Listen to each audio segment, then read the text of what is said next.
Good morning po sa lahat. Ayan, dito tayo ngayon sa loob ni SM Trece.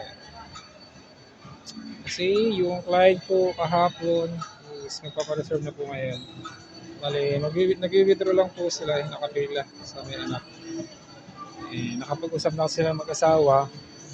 Dapat kaninang umaga pa to, kaya lang hinintay namin yung mga ID ni principal buyer. Siyempre iba yung oras nila dun sa Pilipinas.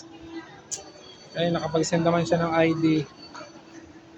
Saka yung ibang requirements, hawak-hawak na rin naman. Tapos yung kulang, kagaya ng job contract, kasi magre-renew raw siya next week sa August 18.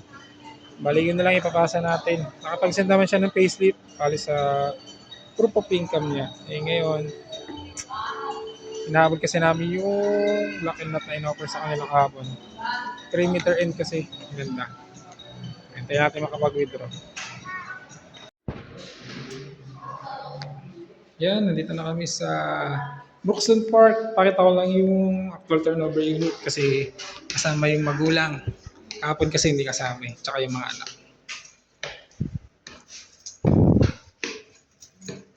Anak.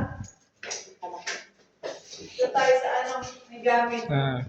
Saka, yan, dito na kami sa office ni Brookston Park.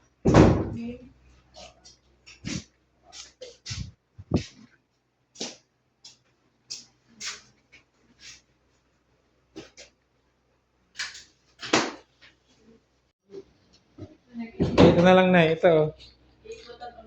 Ito yung model house. Ikot lang dito, sa kabila. Ayan lang. Lapit lang. Tapos pwede siya dumaan dito. Yan, ito na. Palabas na. Yan, palabas na yun doon.